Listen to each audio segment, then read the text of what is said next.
camera then. As I recall, we had to do some little fun last time.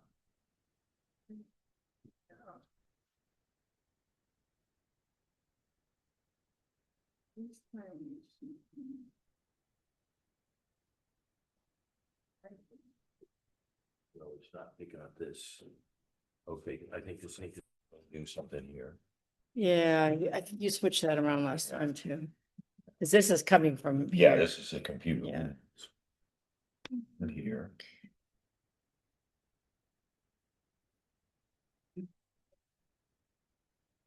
I think I did this.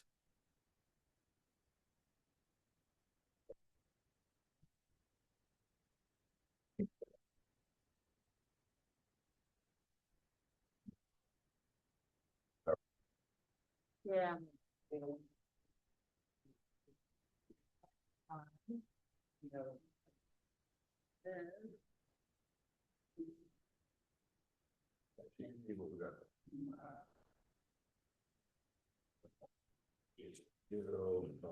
Based on these. It should be. Let's try this. Maybe this is.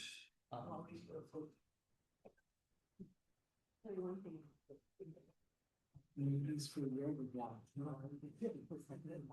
better. We can find it. That is bizarre. It should be right here. This is plugged into that, to that, to that, to that, and this is here. Yes, that is how I've been doing it. Oh, let me try something.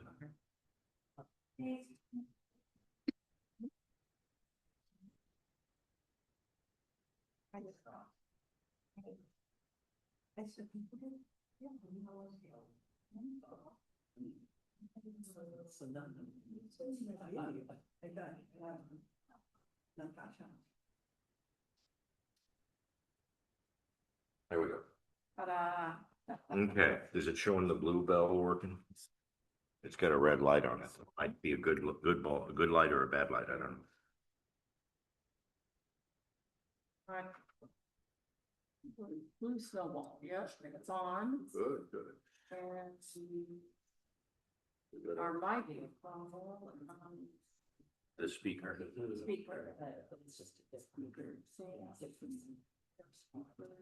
No, it would be the, Yeah. this is. Oh, that's Bluetooth, hang on a Yeah, it's second. oomph, the over. Yeah, and they go up to Bluetooth, that's why I usually There have you go. it There there. you go.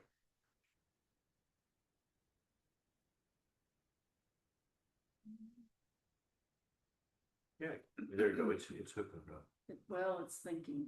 Well, that's You're, I got a computer that thinks. you're more optimistic than I am. Okay, let me try some. Hit record. Okay. Now being recorded. So, what we suggested to everybody, the quote unquote homework, voluntary homework, is to go through the effort to summarize the first chapter for yourself, to try to consolidate how you see it, to consolidate your information. Maybe you'll come out of that with a little bit higher level view of all the information in the first chapter as a solid foundation before we start the next chapter.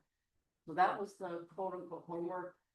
I think I mentioned in the email that I'm not going to ask anybody to speak on it. It's really a meditation that we were inviting. But if somebody did want to speak on what they did, I did my own homework. And if somebody did want to talk about, that's why we're here. We treat this like a sangha, not a class where it's, all talk and nothing coming back. So I'm interested in whether anybody had some extra insights, or whether you, doesn't really matter to me whether you did the homework or not, but if you did you see it differently? Ha! I got a volunteer. So this is my first illustration of. Oh, let me just say, especially for Vanessa and for the recording. It didn't have to be a written essay. It could be a picture, it could be a piece So of music, it this could is be a anything. picture that I made of my idea of what would be to be in the extreme sense of letting go of everything and entering into a space of extreme samadhi. And I remember 26 years ago, I was in Spain and I found a book by Paul Bronton, and he was doing research in Egypt. And he had found that there were very few people in Egypt that were lying down, almost like mummies, breathing extremely slowly. And he was very interested in doing research on that. So I was very curious about that state of extreme samadhi. So when we were talking about the different ways of entering into this state, I decided to have a little illustration for myself. So there it is. So it looks a little bit like a mummy, and it probably later on, if it goes deeper, it will be totally white or maybe luminous, but that's as far as I could capture it. And then I would just, in order to talk to myself about it, I ask myself questions. Why do yoga? Why do we get into this study? And according to the Yoga Sutras of Patanjali, what I understand is that intention is to still all the changing states of the mind. So we want to enter into a very extremely calm, open, transparent state of being. And that seems to be the aim of yoga. And there are obstacles, and there are many obstacles, and those obstacles seem to be called samskaras. That's what I understand. Please correct me. Yeah, that's correct. And samskaras seem to be a very important aspect of the yoga philosophy, of the yoga psychology, because it seems that, at least what I believe, is that every time we have a sensual impression, there is a little trace. And some of these samskaras apparently become strong, like we get habits or additions or ways of being that become sort of stuck in our beingness. And the intention is to figure out how to get rid of those samskaras and enter into this very clear, open, eventually blissful state. So the samskaras, very important. Then, how are we going to get rid of the samskaras? So I thought here we have to practice. And there are two ways. One is practice, and the other one is dispassion.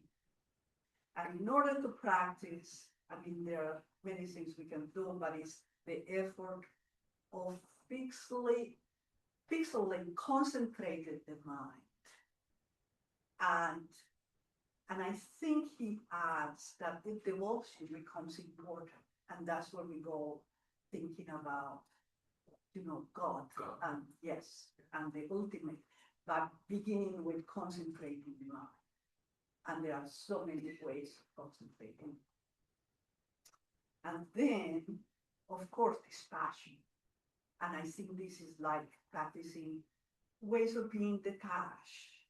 And detached, especially of the craving, of the urgency to apprehend and take in sense of objects. And that's the two practices. I don't want to take more time, but that was the beginning. That was wonderful, Maria. You nailed it right on the head. Thank you. Oh, thank you. Yeah.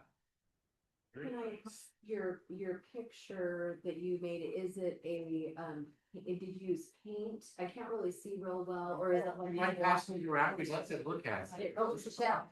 Yeah. Okay. Okay. with your jelly print. It was one of my first jelly prints, and I was thinking of a mummy, Okay.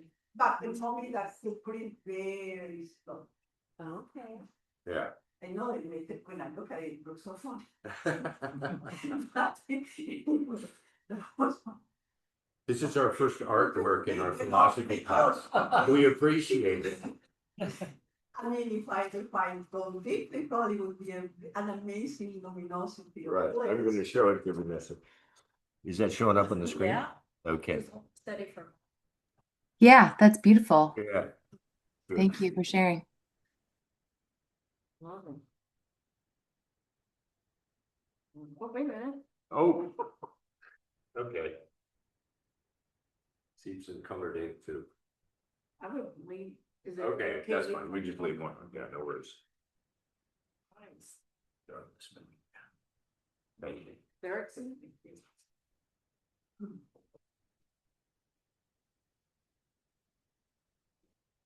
That was a very good way of saying it, very, very quickly, you know, so. Yeah, Fun. Oh.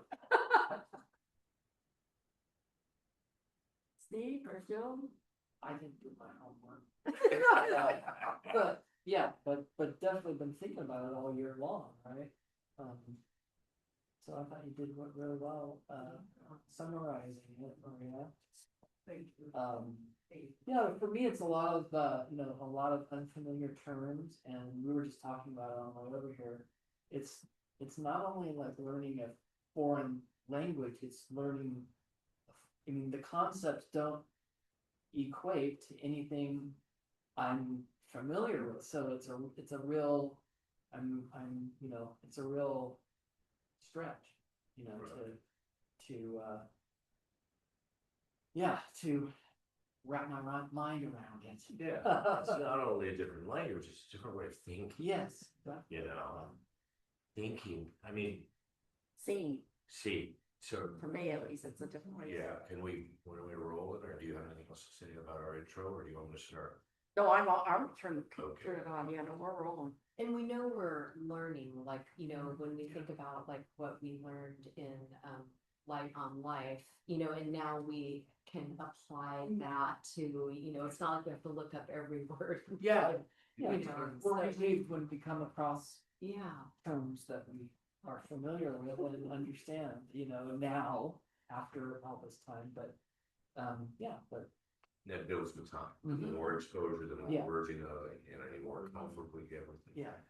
And the biggest change in thinking, really, for me, and I think for many of us, in fact, I would be surprised if it wasn't the biggest change in our thinking, that we are not a finite, definitive being on this earth, that our essence lives on.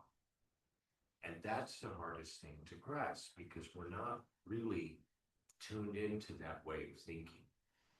I was listening to a philosophy talker, yoga philosophy talker online, a guy named Ramana Patel, and he was talking about the Yoga Sutras, the philosophy, and one of the ladies who was in the class was Asian, and she, because of her background, because she came from that society where they already think that from birth, that's what they thought.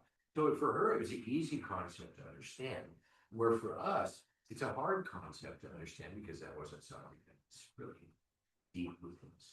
So it depends on our background, our educational experiences, our language acuity, our experience. But one of the things I was going to say when Maria was talking was this, that all of this knowledge, all of this intelligence out there, and let's face it, we all know that there have been brilliant writers and philosophies and everything in our past. It's all been out there. Our job, our purpose in this kind of work is to slowly reveal little areas of knowledge, of this vast knowledge out there. And over time, right now, we might have a word here, we might have a word here, we might have an idea here, we have a picture here, we have another thought over there. And when we start to sort of clean the lens of all of this stuff, this understanding starts to become more understanding, or a big picture view. You know, you could see it. Oh, this makes sense because that I learned a couple of years ago or something like that. So it's going to be a constant. If you're interested in this, I mean, there are many people in life who just go through life and don't worry about it. But if you're interested in this kind of stuff, it's a constant revealing of more wisdom, until, let's face it, hopefully someday in the future, we get some of that wisdom, that depth, that understanding. So it makes us more yoga-like. It makes us more, creates us within us that ability to be really quiet inside. And perhaps know ourselves better. Exactly. That's the process, getting to know ourselves better, knowing what works for us. Okay, so, yeah. Anybody else Something that, comment at this point? Okay, so I'm gonna just sort of give my synopsis of the first chapter, and you guys feel free to interrupt, mention something, question anytime. Okay, so the first thing, as in any good writer is going to say, is this is what we're going to do. This is the first words of the sutras. Now we're going to expose, we're going to expound on yoga. So he's telling us what it is. Then you have to define yoga. What's yoga? Yoga is the stilling of the consciousness, the stilling of the fluctuations of the mind. Okay, then one might ask, why? Why do you want to still the fluctuations of the mind? Well, from the Yoga Sutras point of view, the reason that you want to still the fluctuations of the mind is you can see that true self within.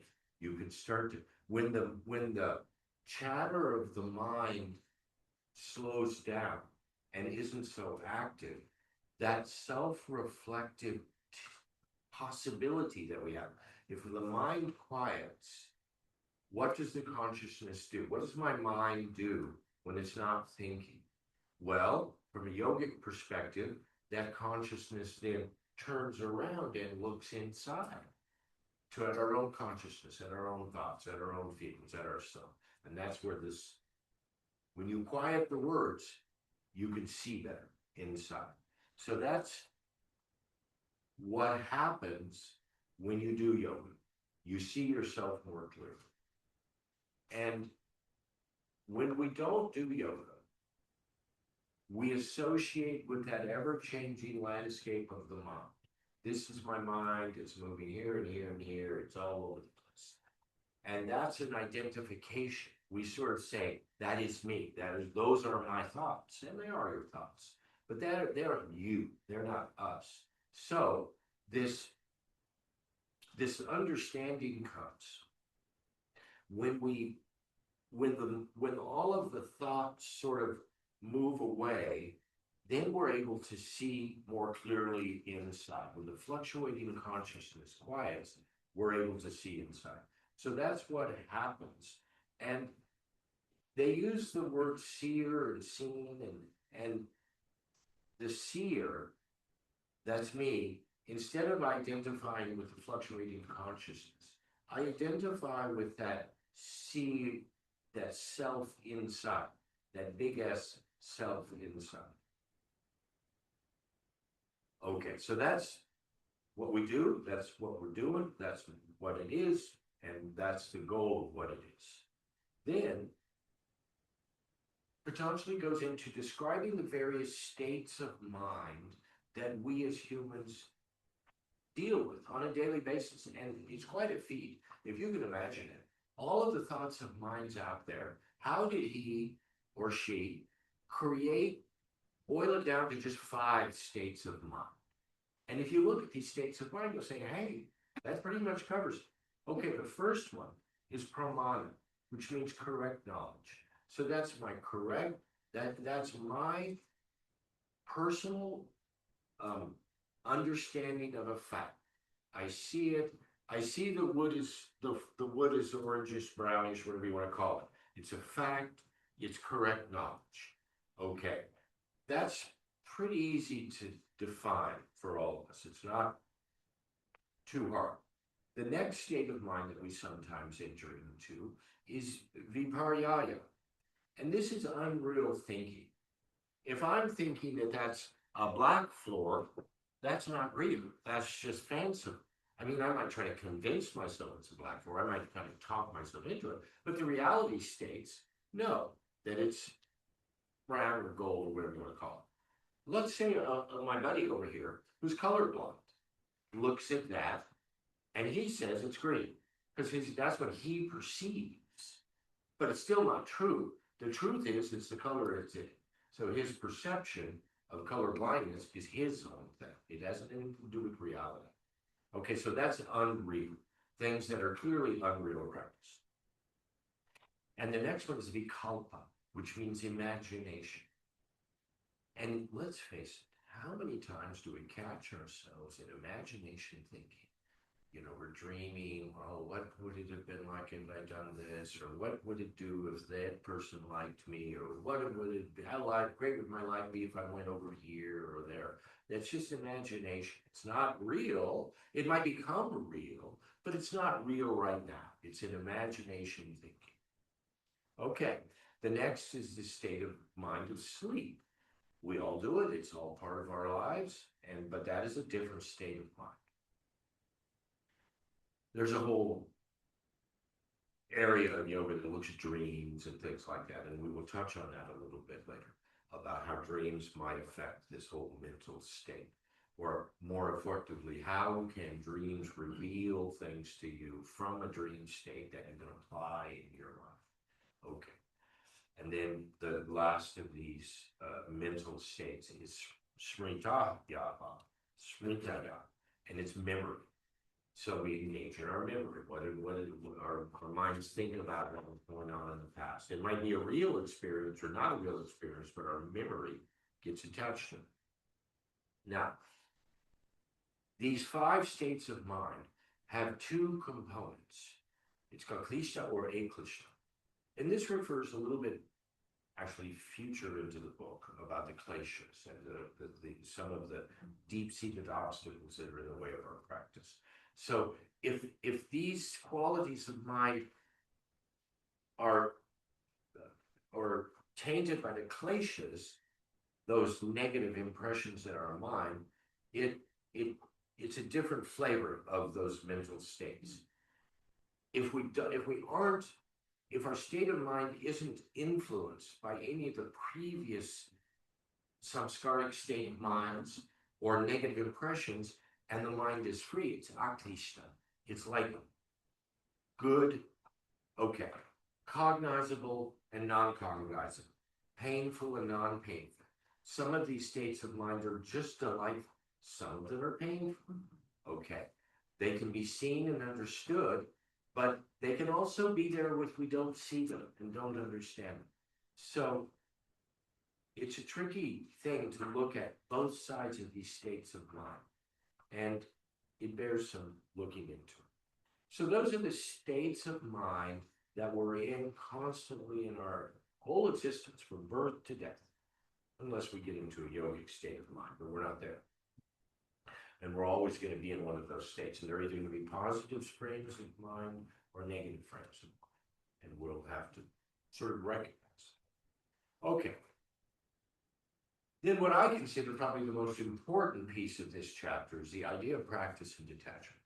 These are the 2 cornerstones of yoga life. You've got to practice and you've got to detach yourself from the things in life that are getting in the way of the practice, or detach yourself from the frame of from a frame of life, from actions or thoughts in life that lead you to those bad samskaras. This is where you start to change and train the samskaras. You have these bad samskaras, like a negative attitude of no compassion, no understanding. I have a bad attitude. And through yoga understanding and through some wisdom on my part and people around me who influence me on my part, that changes towards a more understanding than a state of mind. And this is what the practice brings to us. And the detachment piece of it is not succumbing to the old states of mind that led me to judgment and criticism. So that judgment and criticism of others and myself or anything are not detaching myself from them. It's getting involved with it. So I want to stop that.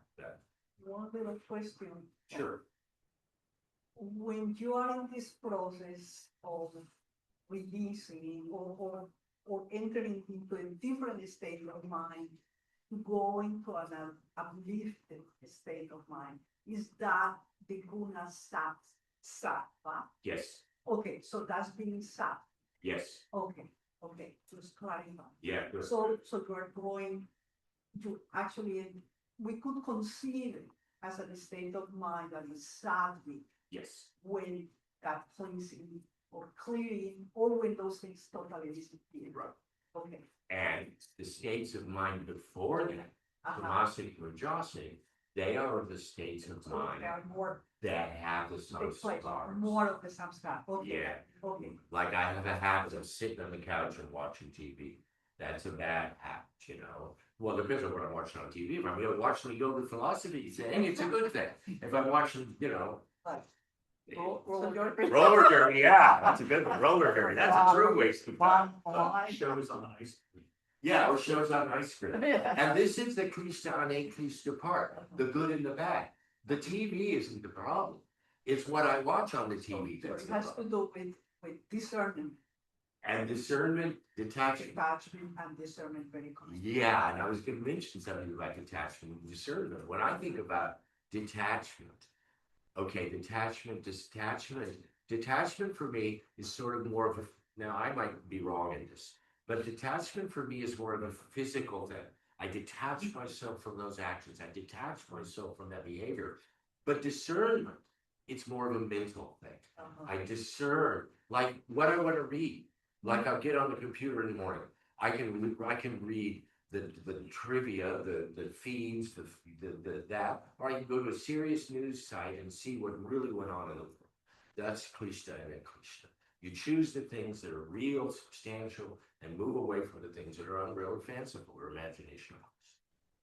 I want to ask Please here, do. one of the kind of little self-tests on detachment is, does whatever it is that you've detached from, or you think you've detached from, is it still trigger you? Does it still make you either happy, sad, angry, or whatever? Right. Yeah, that's a little test. So if, let's say there's somebody in your family that loves to talk politics, you don't want to talk politics, and they just start in. And if you're detached from that, you can listen to it all, but it's not revving you up. I'm using kind of extreme, but real example. Real life example. Yeah, real life example. But it could be anything. It could be opening the freezer and looking at your ice cream. But it's are you detached where you can just look at it and engage your higher Buddhi intelligence to decide this or that, which way you're gonna go, or is it dragging you along? I think when you first talked about this, you used that word that helped me was thirstlessness. Yeah. Yeah. Yes. Thirstlessness. Yeah, Oh, that's a uh-huh. term that they use a lot in yoga. So not grasping. Yeah, Exactly. no grasping. Okay, more, Yeah, yeah. you don't feel the thirst for it. Not connecting, yeah. Yeah, you're not just mindlessly reacting, you're deciding what you're gonna do. That's true discernment on that level, way down deep. Yeah, to me, that's attachment, but Detachment, yeah, but yeah, okay, but with but discernment. detachment learns, yeah, With discernment, yeah. Yeah, and that's speaking from a practice I started 2 years ago on deliberate detachment. So that's where I'm speaking from. You said deliberate. Deliberate detachment, Deliberate detachment. you know. Okay, practice, according to the sutras, is stilling the mind and stilling the tamas and rajasic tendencies. Those things you just mentioned, Maria, the sattvic tendency There's three of these things are called gunas. The tamasic state of mind is a state of lethargy, complacency, heaviness, non-action. The rajasic state of mind is a constant activity of action and movement. And these are, and the third state of mind, which Maria was referring to, is called a sattvic state of mind. And our job, and these three states of mind always exist within us, always. It's just their proportions. We want to decrease the rajasic and tamasic state of mind and increase the sattvic state of mind. If we're constantly in a state of tamasic, we're sitting on the couch watching stupid TV all of our lives. If we're in a rajasic state, we're never stopping, we're constantly moving and never having time to reflect. Those aren't really that good of states of mind. They have a place, but not always. So we're seeking that rajasic or that sattvic state. Okay. Detachment is removing old ideas and actions and promoting better thoughts and actions through discernment, which is basically what you just said, Maria. First of all, we have to discern these thoughts, these ideas, these actions are not serving me. Okay, so then how do I remove? It's not so easy. How do I remove these thoughts, actions, and ideas or samskaras from me? And it's this practice of meditation and practice of detachment and promoting. And one of the things we do, and we went over this, and we'll go. I forget whether it was one of the books that we did, but they're getting it mixed up in my mind. Yeah, I know that, feel like that. We substitute those negative samskaras or the samskaras that are weighted down with tamasic and rajasic thinking. We substitute sattvic or illumined things in their place. So when I feel myself, okay, this is a perfect example. When I go to bed at night, sometimes my mind is racing. And I, think about what could be done, what has done, what my mind. So I think, all right, I want to go to sleep. So I substitute that thought with a simple mantra, like oh, or whatever mantra that you guys like in your own mind, you do. And lo and behold, once I have set aside those racing thoughts of the mind and focus my mind on that sattvic thing, I don't think of it as sattvic, I think it was just as the repetition of a mantra, then I'm able to go to sleep. So that's substituting, that's a small example. I'm substituting a thought pattern that's not as beneficial for me with a thought pattern that will promote my mental state of mind moving towards that sattvic state of mind. So that's what those are. And let me add something here from, at least from teaching I do, is that you can see what's going on now in your mind. He's listening to all what I call the rat race that goes on. And now he's listening to mantra shifts. You can also listen to your breath. And that'll shift you out. It's like shifting gears in a standard transmission car. You're shifting out of that gear and you're shifting into the low gear, for example, by just listening. Now that's just one of your senses. You can also do the same thing, turning inward, closing your eyes down. But then the question is, once you close your eyes, what do you look at? Well, you can look at, you can train your gaze to a spot in front of your face. It's usually about 12 inches in front of your face someplace. Kind of varies for different people. And you can turn on your witness consciousness and look at that. So we'll get into more of that in the next chapter in the 8 limbs of yoga, but that's kind of a taste, an advanced taste of how to be able to do that in practice. And as we get more mature in our practice, our discernment gets more acute. So we can see as we grow in this practice, the more and more subtle things that might before we might thought they were all right. Now we don't think they're all right because of our discernment. Okay, I'll give you an example.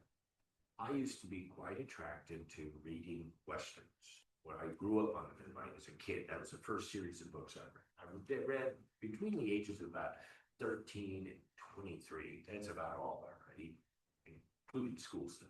But we'll set that aside.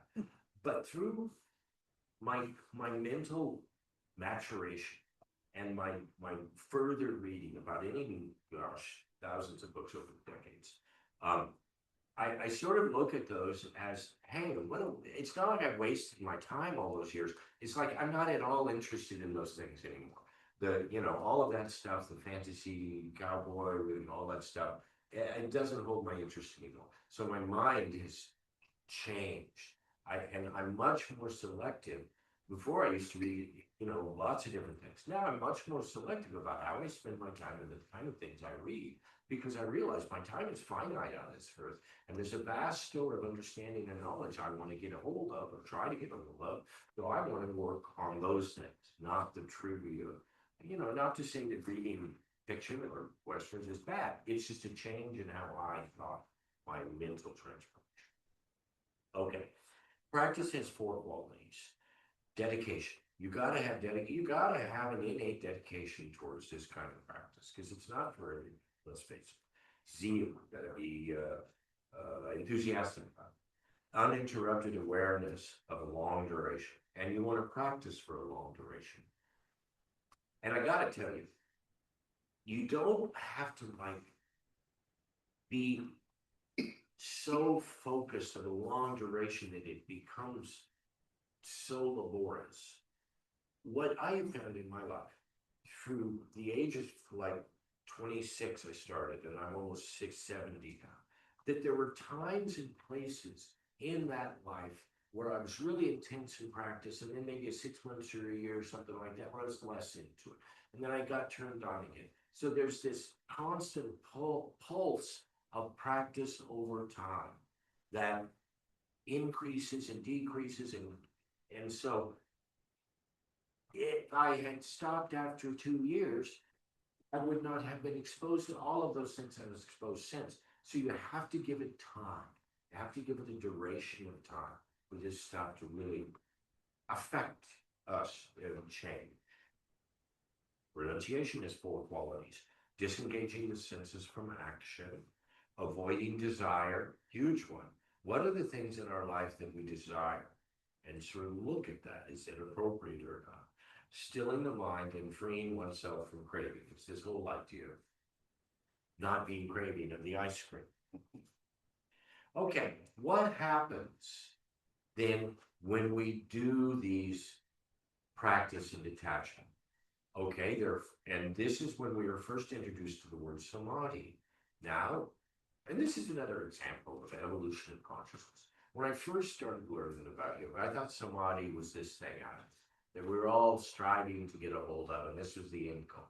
But I've come to learn that there are many different types of samadhi. There are different layers up to that samadhi, and that samadhi, all that means is we're starting to get a control of our consciousness, starting to get a control of this mind stuff. And what happens when we get control of that mind stuff? Well, number one, self-analysis. Anybody that's any worth their weight intellectually will really need to look at themselves and say, hey, is my line of thinking appropriate? Am I deluding myself, or I'm basing my thinking on actual, factual, historical things, or things that are people taught me? So, self-analysis. That's what I ask you guys to do in this yoga room. Analyze yourself from the inside. Measure the height of your shoulders. Measure the amount of weight on one foot and the other. That's self-analysis. Okay. That's one of the things I always appreciated about yoga. It wasn't, oh, this is the documents, the philosophy, and you either believe it or not. There's always the component of practice it yourself, figure it out for yourself, see what rings true for yourself. And one of the things I found that was interesting, that's what attracted me to yoga originally, way back when, was this component of moving toward samadhi.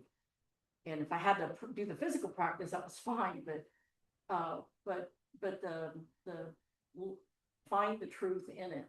Mm-hmm. And one of the things I found is when I finally got to reading all of this material it was like connecting the dots, or I'd read something and say, well, I don't understand what that means. And then 10 years later, I'd read it again. Oh, that's what, okay. And it would ring true. And then I go on, and I think something that Bonnie said, and then I'd read something, it's like, yeah, that's exactly what's happening to me. That I keep on going, over a long period of time, and reading these things over. I've lost track of how often I've read some of this stuff, but Yeah. but it comes across to some people as this is it, but behind this, there's always an admonition to practice it and find the truth yourself. This is just a guideline, a guideline stuff. Yeah, and a good way to kind of check, are you on the right track, or are you following something that somebody wrote that they just kind of made up out of their head? This brings up another good point, repetition. I must have read this book 10 times, front to back, and every time I read it, I understand more. Every time we do a study group like this, I understand more, I see more. I just looked at YouTube the other day about a lady named Gitta Bickertsgaard, and she's from Germany, and she's brilliant. She's talking about the sutras. So it's like she's now at a way further, deeper level than anything I've close to. So that's another goal. Try to begin to go back over these texts and understand really what they mean, because it's hugely important. Okay, 4 types of samadhi: self-analysis, synthesis. After I have analyzed things and sort of put them in a cohesive state in my mind, I want to synthesize my understanding. I want to understand both on a physical level and an energetic level what this whole yoga thing is about. And when that happens, it's just there then derives a state of bliss. Okay, now there's all just like samadhi, there are varying degrees of bliss. You can be in a yoga posture, bend over to engage your thighs, and say, "Oh, that's a blissful feeling because I've never done it before. It feels solid, it feels expansive, or whatever it feels." But then there's a deep mental bliss that we seek, really, I think, in a meditative state. That bliss that comes from non-active mind, like that sattvic state of mind would be a blissful state of mind. Okay, then the 4th type of samadhi is this experience of pure being, and that's when one sees their true self inside. That's when one recognize is themselves underneath the facade of the ego.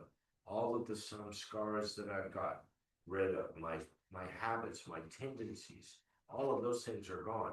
And what's left is just you inside, your true self.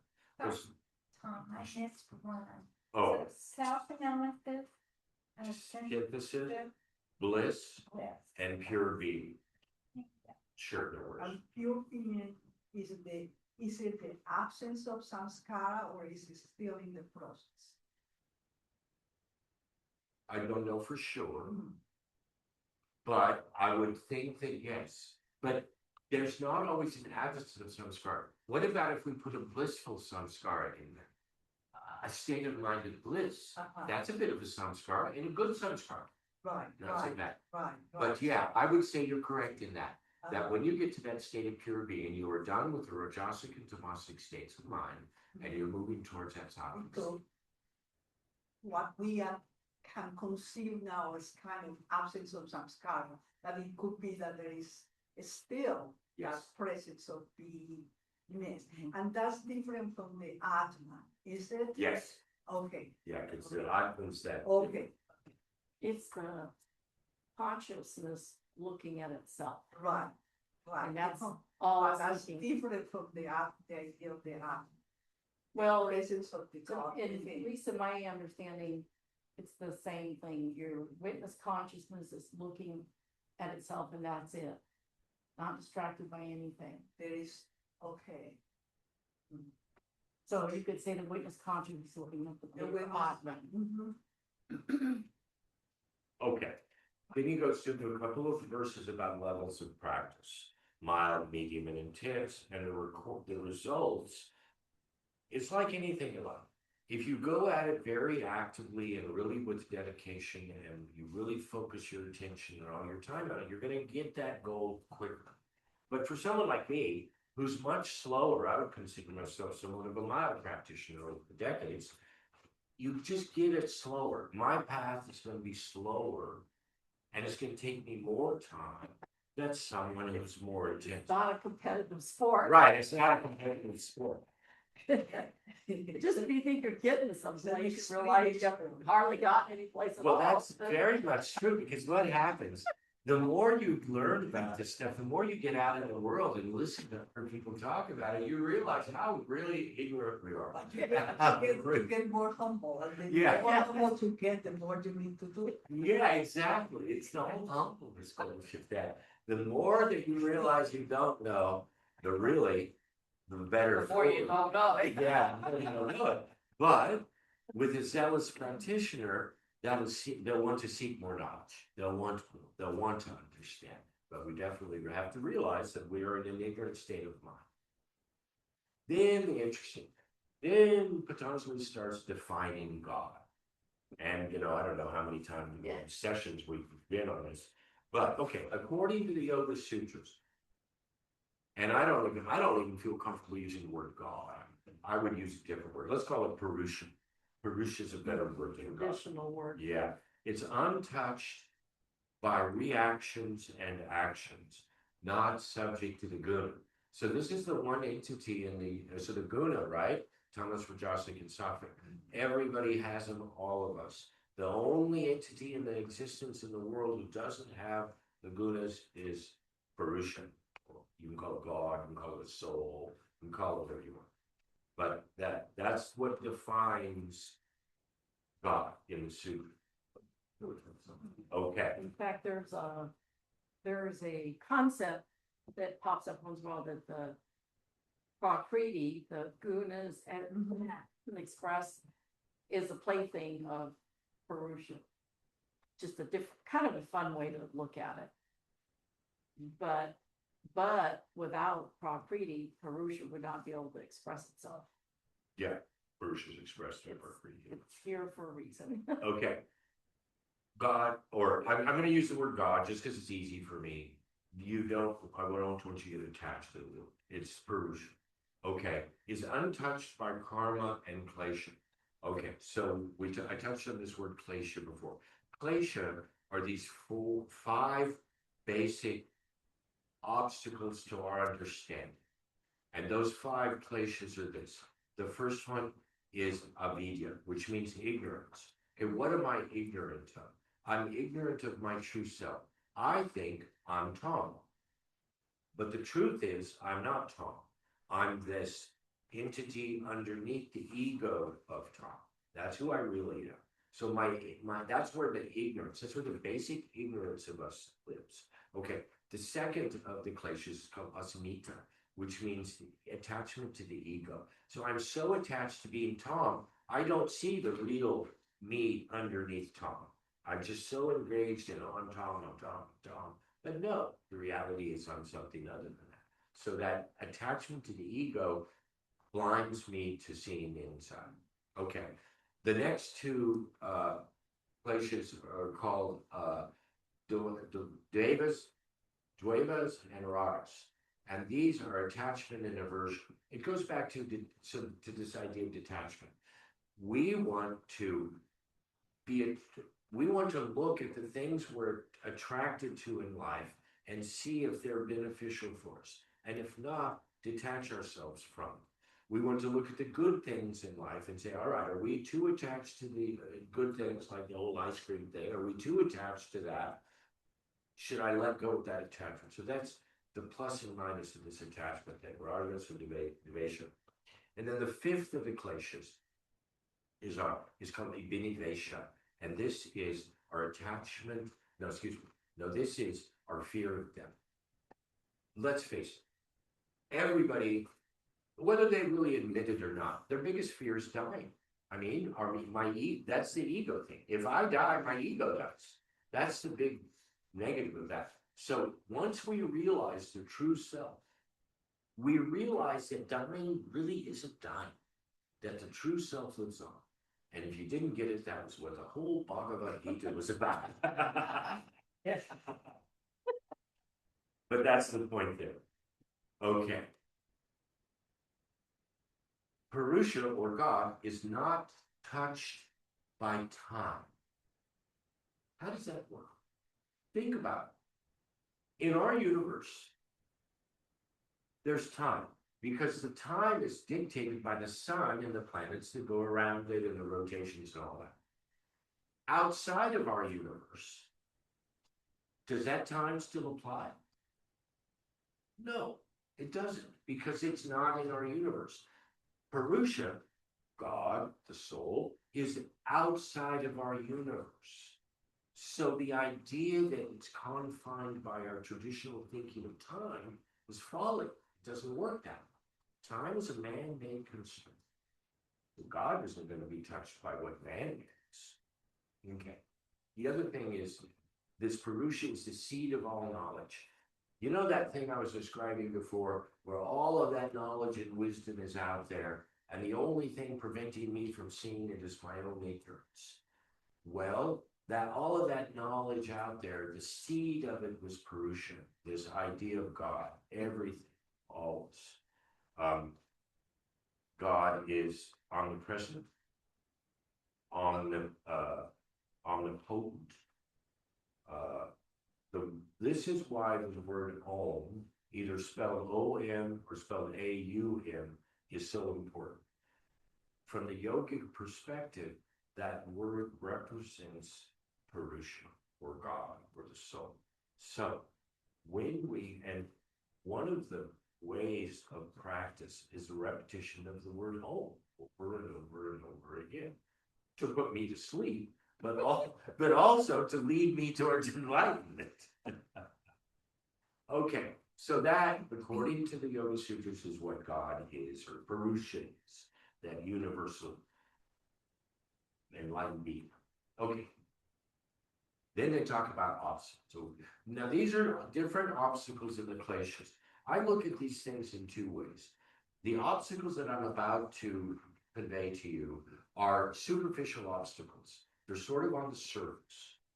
But when we start about the kleshas, those deep-seated obstacles that are within us, like my identification with my ego, that's a very deep-seated thought pattern, not the superficial stuff. So kleshas are more deep-seated obstacles to our practice, and the ones that I'm about to talk about are the more superficial obstacles of our I practice. have something out there. Please speak. When I did my summary, I saw where they're positioned in the book, that they're really talking about these are obstacles to meditation. Okay. That's how I interpreted that, because I kind of compared the two and said, well, how come this is over here and this is over here? And I thought it was clearly in the more meditation descriptions. You mean the one we're doing now, or the kleshas? No, the ones with the obstacles that we're doing. now. Oh, okay. Yeah, I just want to say that I might be the only one that saw it that way, but that's how I read it. Yeah. Sure. Well, that would apply to the physical practice too, right? Yeah, Just disease, lack of interest and stuff. but the position in the text Okay, said to me that they were really obstacles to meditation. sounds, If you're diseased, it's hard to meditate and keep on Yeah. going. Yeah, I get it though, yeah. yeah. Okay, some of the obstacles, disease, lack of interest, doubt, pride, always a big one. When we think we know it, we're really doing it.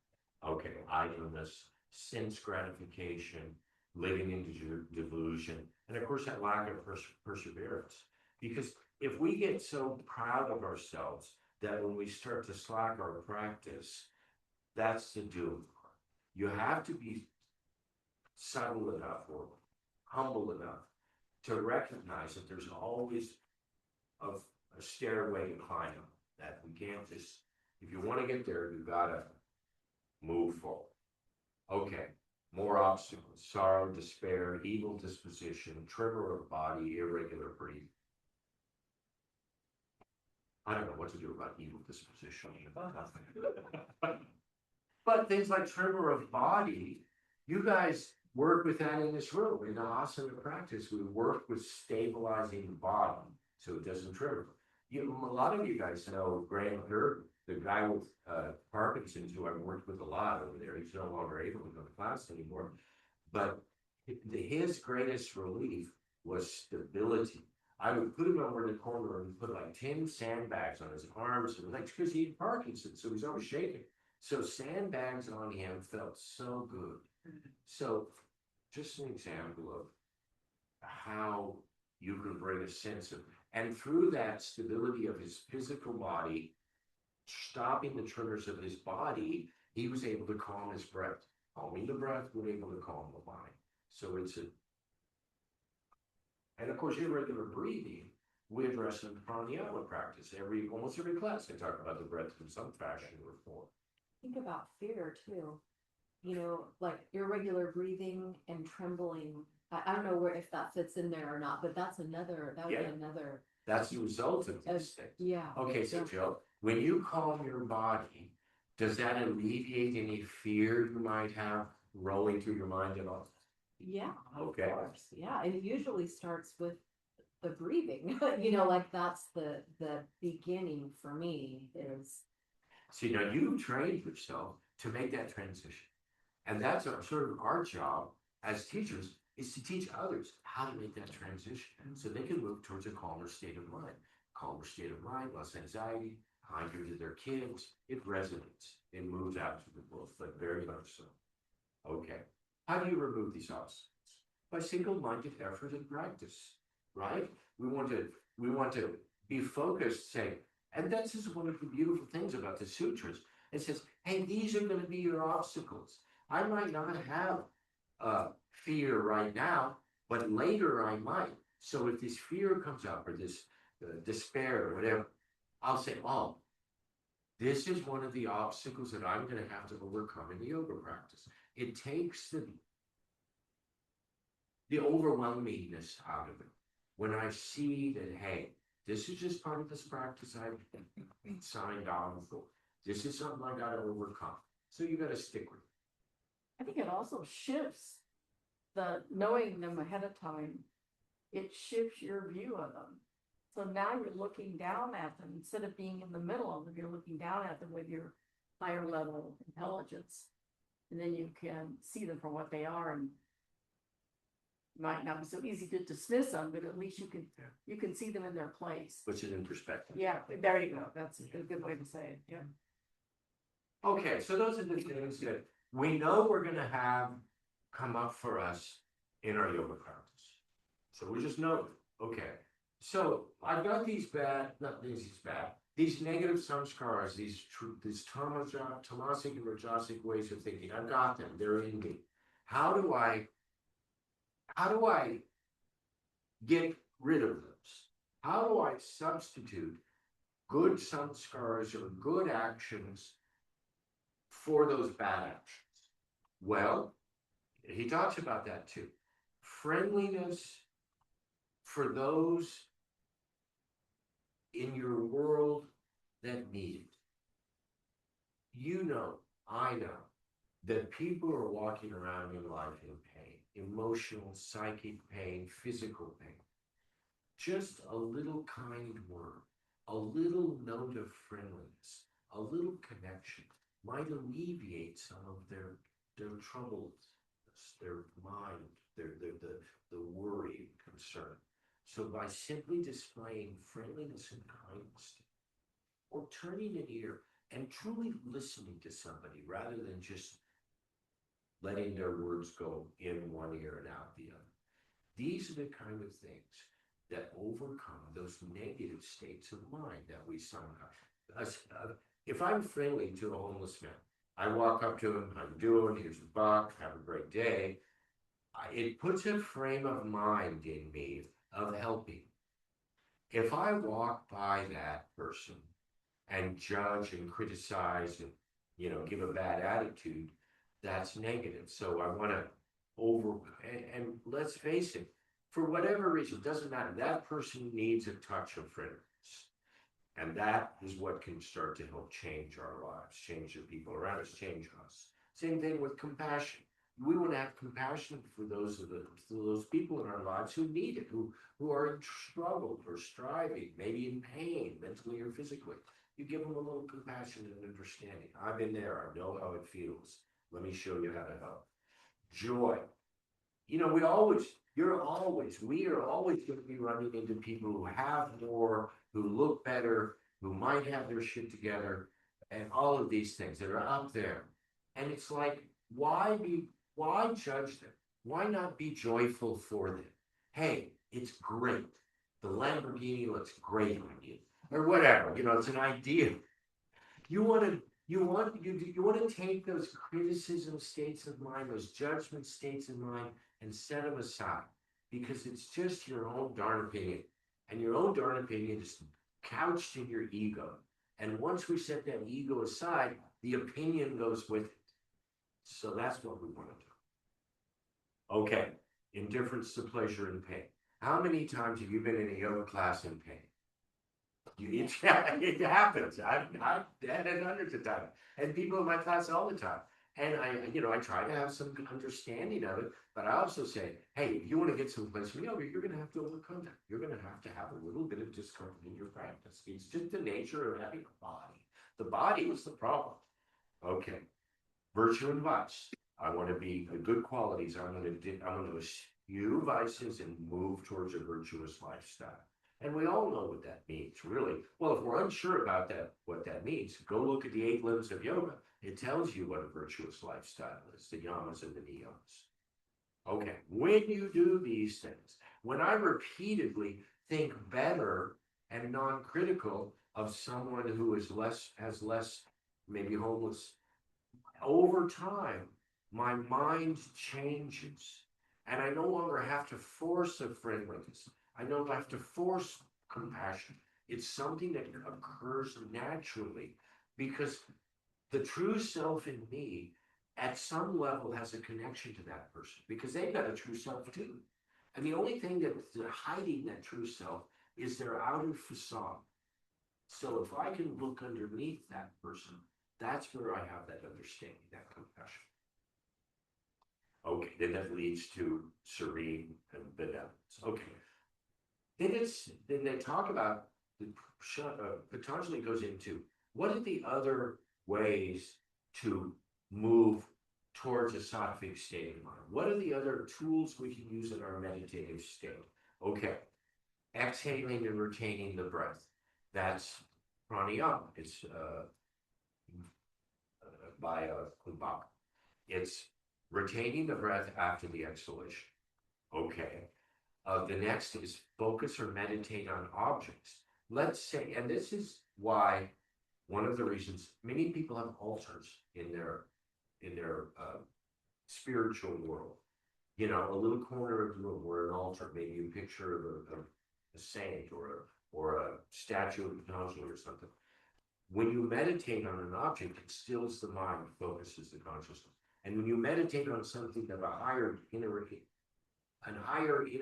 value, like me meditating on a Buddha, is a heck of a lot better than me meditating on a picture of a criminal or something like that. It has a higher vibration.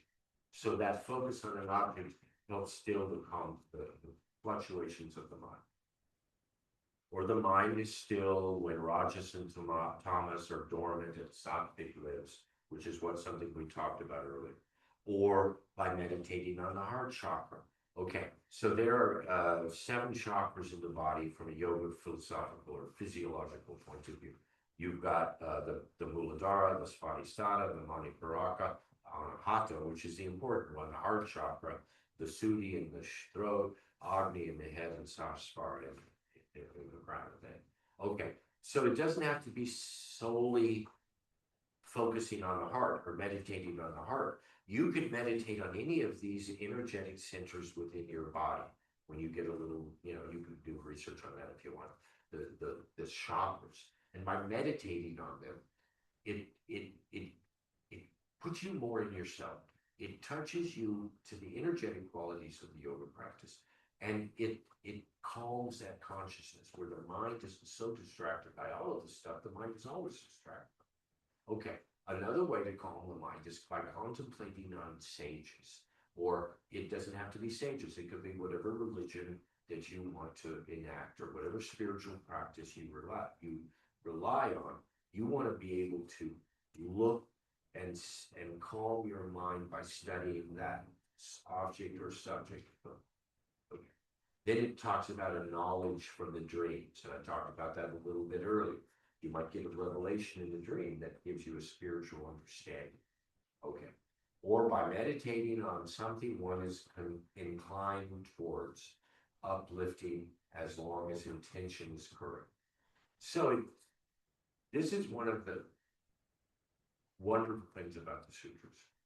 It doesn't say, do this, and that's what will happen. It said, here's 20 things you can do for that goal. So our job as individual humans is finding that technique or practice that rings true for our soul to pursue that in.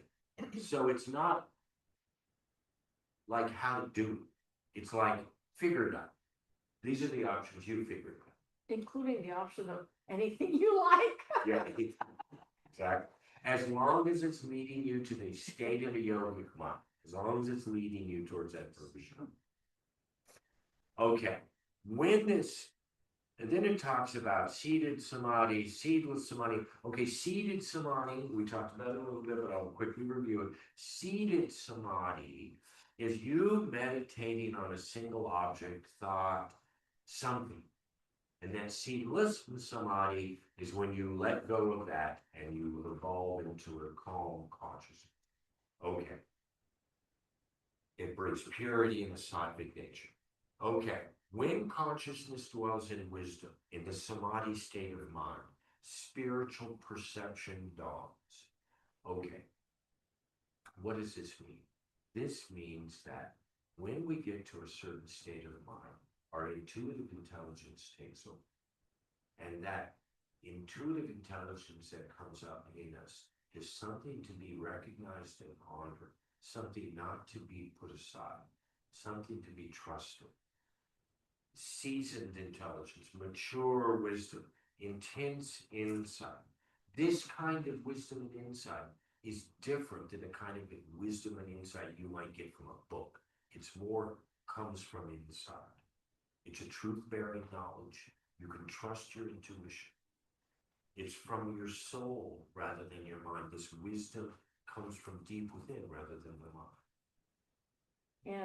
And in Light on Life, I think that Mr. Eingler does a really good job as he goes through the koshas. When you get near to the last kosha, he talks about the intuition is, I think it's the intuition, no, the consciousness is right, it's like the layer right next to thought. And then there's the intuition. He's got a really, if you want more on that, he's got a really good description of where you find that in yourself and how they're interrelated and how they kind of overlap in certain areas. This wisdom that he speaks about, that Patanjali and Iyengar speaks about,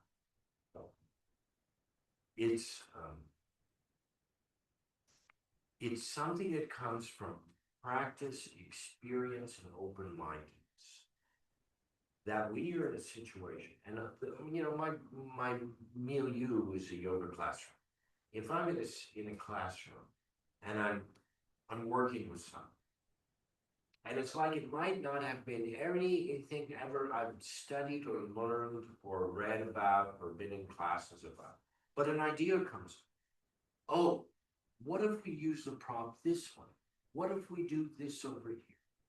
And that's a little bit, now I'm not saying I'm in there, but it's a little bit of this intuitive wisdom that comes up based on experience, knowledge, understanding, and seeing the condition of that person and seeing what needs to be done. And then all of a sudden, oh, maybe this problem, or maybe that, or try this action. And whenever I do something like that, I always say, how did that feel? Give me your feedback. Was that effective? And more times than not, that intuitive decision that I made on the spot in the moment was the right thing to do. And it helped that person. Sometimes it doesn't, but a lot of times it does. So that's an example of that. And I bet you we all have these revelations in our lives. In whatever form or fashion we live our lives, there's a little bit of wisdom. I know that. I'm pretty sure of that because you guys are interested in this kind of stuff. That leads to this inner wisdom. So That's what this chapter is about. Defining yoga, showing the obstacles, showing the good things to do, showing the practice of detachment, and then putting a little bit of carrot out there. That carrot is this intuitive wisdom that you get with all of this practice. Oh, anybody questions, thoughts, ideas? That's all I got. There's a quote I really like, it's short. What's that? There's a quote I really like that's short that I just keep thinking of. It's what you practice grows stronger. Exactly. I mean, it just What you practice gets what you stronger. practice grows Yeah. stronger, and just like this, that word is just like the So true. Yeah. just. I like the image, the American Indian image, where a good wolf and a bad wolf on your shoulder. Which one do you listen to? You know, that's where that's where your actions are going to take. Same idea. What you practice comes about. Mhm. Good for good or bad. You for good or bad. You know, If I practice, that's if I listen to the bad wolf, my life was going to go bad. Yeah, exactly. And that's where the discernment comes in. We have to discern what the good wolf says relative to the bad wolf, or to practice. We have to discern, hey, if I get up this morning and I practice, my day will be better. If I get up in the morning and don't practice, my day is not going to be as good. So that discernment, that understanding leads one to the action. Although it might be difficult to overcome that negative start, once you overcome it, it leads to a good result. You gotta practice, you gotta have faith, you gotta be zealous. Jealous. I feel like whenever I'm not feeling that great, if I do just my physical yoga practice, I always feel better. Right. Always. I never feel worse. If anything, I stop thinking about the thing that was bothering me, or I feel physically uplifted. Yeah. I can't think of a time I ever felt worse. Right. Happens in the physical plane, but it also happens in pranayama and meditation.